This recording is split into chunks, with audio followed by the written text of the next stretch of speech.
င်္ဂလာပါပရိသတ်ကြီးရှင်ဒီနေ့မှာတော့ကျမတို့ရဲ့ channel ကနေပရိသတ်တွေအမြဲတမ်းချစ်ခင်အားပေးကြတဲ့ဝါရင်တရုတ်ဆောင်တီဆိုးခေါ်စိုးမိုးကြီးရဲ့စိတ်ဝင်စားစရာကောင်းတဲ့မိသားစုအကြောင်းနဲ့သူမအပေါ်လူအများရဲ့ထင်မြင်ချက်တွေကိုတင်ဆက်ပေးသွားမှာဖြစ်ပါတယ်အနုပညာအလုပ်တွေကိုဒီဇိုင်းမတ်လုပ်ကိုင်နေတဲ့သူမကိုဘာကြောင့်လူအများကအပြိုကြီးလို့ထင်နေကြတာလဲနောက်ွယ်မှာရောဘလို့အကြောင်းရင်းလေးတွေရှိလဲဆိုတာဗီဒီယိုလေးကိုဆုံးအောင်ကြည့်ရှုပေးပါအောင်ရှင်တရုတ်ဆောင်စိုးမိုးကြီးကတော့သူမရဲ့မိသားစုပုံရိပ်တွေကိုလူမြင်ကွင်းမှာတိတ်မပြဖြစ်တာကြောင့်ပရိသတ်အချို့ရဲ့အထင်မှားမှုကိုခံနေရတာပါ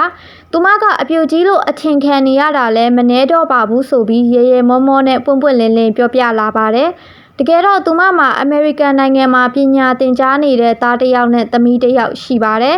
သမီးကြီးဖြစ်သူကအမေရိကမှာနေထိုင်တာ10နှစ်ကျော်တောင်ရှိနေပြီဖြစ်တယ်လို့သားအငယ်ကလည်းအသက်24နှစ်ထဲကိုရောက်နေပြီလို့သိရပါတယ်အမျိုးသားဖြစ်သူကလည်းသူ့ရဲ့ကိုယ်ပိုင်အလုပ်တွေနဲ့အချိန်ပြည့်အလုပ်ရှုပ်နေတာကြောင့်လူမြင်ကွင်းမှာမိသားစုလိုက်တွဲမတွေ့ရတာဖြစ်ပြီးဒါဟာသူမကိုအပြိုကြီးလို့အထင်မှားစေတဲ့အဓိကအချက်ပဲဖြစ်ပါတယ်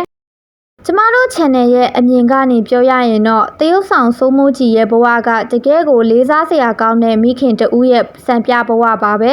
အနုပညာရှင်တော်တော်များများကမိသားစုအကြောင်းကိုကြော်ညာချင်ကြပေမဲ့သူမကတော့သားသမီးတွေရဲ့အနာဂတ်အတွက်မြန်မာပြည်မှာအနုပညာအလုပ်တွေကိုစူးစမ်းလုပ်ကိုင်ပြီးပံ့ပိုးပေးနေတာပါဒီကိစ္စအပေါ်ပရိသတ်တွေရဲ့မှတ်ချက်တွေကိုကြည့်မယ်ဆိုရင်လည်းအသက်အရွယ်တစ်ခုအထိနှုပြိုနေပြီးအနုပညာအလုပ်ကိုပဲအာရုံစိုက်နေလို့အပြိုကြီးလို့ထင်ခဲ့တာဆိုတဲ့မှတ်ချက်တွေရှိသလိုသားသမီးတွေကိုအဝေးပို့ပြီးပညာသင်ပေးနိုင်တာတကယ်တော်တဲ့မိခင်ပဲလို့ချီးကျူးနေကြတာတွေကိုလည်းတွေ့ရပါတယ်အခုခေတ်မှာမိသားစုနဲ့ခွဲခွာပြီးအလုပ်လုပ်ရတာစိတ်ပိုင်းဆိုင်ရာအရာရောရုပ်ပိုင်းဆိုင်ရာအရာပါမလွယ်ကူပါဘူးဇကားရဲ့ကွင်းတွေမှာကလေးတွေအကြောင်းပြောရင်လွမ်းဆွနေတတ်တဲ့သူမရဲ့စိတ်ရင်းလေးကမိခင်တိုင်းကိုချင်းစာနိုင်မဲ့အချက်ပဲဖြစ်ပါတယ်။သူမကိုအပြိုကြီးလို့အထင်ခံရတာကလည်းသူမရဲ့နှုပြိုမှုနဲ့အလုပ်အပေါ်ထားတဲ့စေတနာကြောင့်လို့ပြောလို့ရပါတယ်။